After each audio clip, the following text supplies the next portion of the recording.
Olá, curiosos verdes, tudo bem com vocês? Voltei, e dessa vez com uma série de vídeos sobre carbono. Sim, a gente sempre fala de carbono e eu não trouxe esse tópico aqui ainda, então resolvi fazer esses vídeos pra vocês, espero que vocês gostem. O primeiro tópico que a gente vai falar é sobre a circularidade do carbono.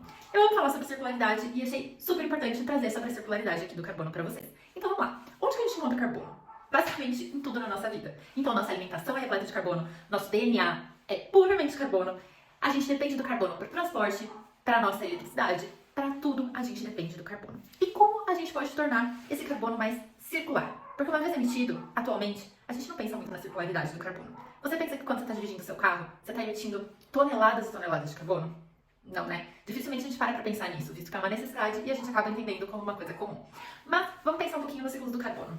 Então, vamos voltar um pouquinho na história para a gente entender um pouquinho de como todo esse ciclo foi sendo pensado e em que estágio estamos agora. Então, basicamente, voltando lá em 2015, no Acordo de Paris, ficou definido que os países contribuiriam para a redução das emissões de carbono, visando a redução do aquecimento global. E aí, em 2015, eles assinaram os NDCs, que seriam National Determined Contributions, ou seja, como os países contribuíam para a redução das emissões de carbono. E a cada 5 anos, esses NDCs são atualizados. Então, basicamente, os países colocam quais são as suas metas, quais são os seus objetivos para a redução de carbono. Então, vamos lá. A União Europeia, como sempre, saiu à frente na questão ambiental e assinou a European Climate Law, que basicamente é uma lei que define algumas estratégias para que a União Europeia seja carbon neutral até 2050. Ou seja, até 2050 a União Europeia não emitirá carbono mais. Ou seja, uma meta extremamente agressiva. E como que eles vão fazer isso? Eles lançaram uma cartilha chamada European Green Deal, que basicamente são uma série de mecanismos e ações voltados para a redução das emissões de carbono. E podemos usar isso como base para as nossas ações. Voltando lá, então, para as European Green Deals, eles estabelecem alguns pontos principais para os ciclos de carbono. E todas as definições deles são baseadas nesses ciclos. Então, eu vou contar um pouquinho para vocês sobre o que são esses ciclos, que são extremamente importantes. Então, hoje a gente emite carbono sem pensar em como a gente pode tratar ele posteriormente e voltar ele para um ciclo e fazer com que o carbono seja cíclico. Parece um pouco complicado, mas eu vou mostrar para vocês que não é tanto. Então, existem 3 mecanismos básicos utilizados para o ciclo do carbono.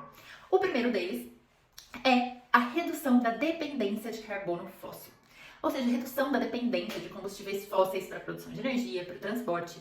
É extremamente importante que mais pesquisas sejam desenvolvidas para o uso de biocombustíveis, de biomassa para a produção de energia e para a produção de combustíveis, de forma que a gente reduza a nossa dependência nos combustíveis fósseis. Um segundo tópico seria a reciclagem do carbono. Mas como assim, Larissa? Por que reciclagem do carbono? O carbono, como eu disse, está em tudo que a gente consome, que a gente produz.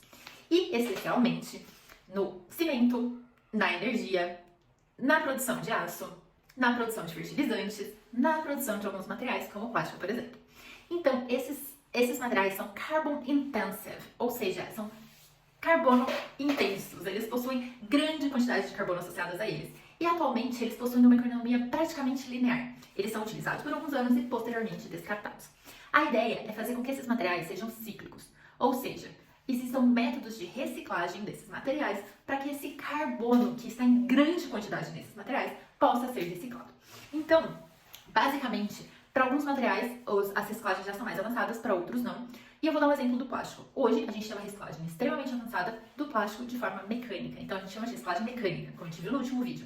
Porém, a reciclagem mecânica ela é finita. Ela consegue manter esse carbono no ciclo por algum tempo. E posteriormente, esse ciclo se encerra e esse carbono acaba sendo emitido. Porém, já existem novas tecnologias, como a reciclagem avançada, que eu também comentei no último vídeo, que tornam a reciclagem do plástico infinita. Ou seja, o plástico pode ser reciclado infinitamente. Porém, tudo isso, gente, depende da contribuição da sociedade. A reciclagem depende diretamente da sociedade.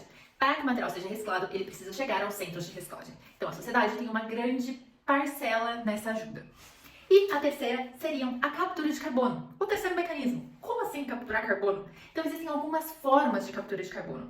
Uma delas, bastante conhecida e que o Brasil tem um enorme potencial, são as fazendas de carbono. Como assim fazendas de carbono, Larissa?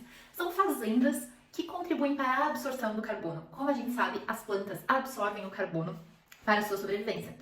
E com isso, grandes fazendas tornam-se grandes bolsões de redução da emissão de carbono. Então, eles absorvem esse carbono. E isso é extremamente importante. Então, a manutenção do solo, da terra, do cultivo, contribuem para a redução das emissões.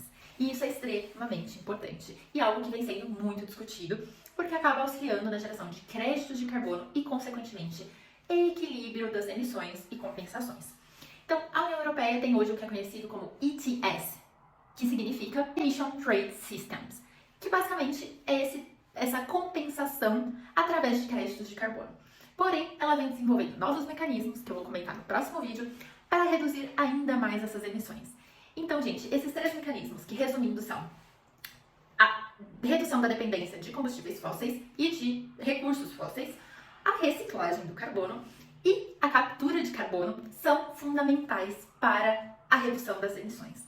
A captura, eu comentei somente das fazendas de carbono, mas existem outras 1000 maneiras de se capturar o carbono. Sendo direto na fonte, sendo a captura direta do ar, utilizando alguns líquidos, que são algumas combinações químicas que conseguem capturar esse carbono, e sólidos, algumas rochas e alguns outros tipos de materiais sólidos que conseguem também absorver esse carbono.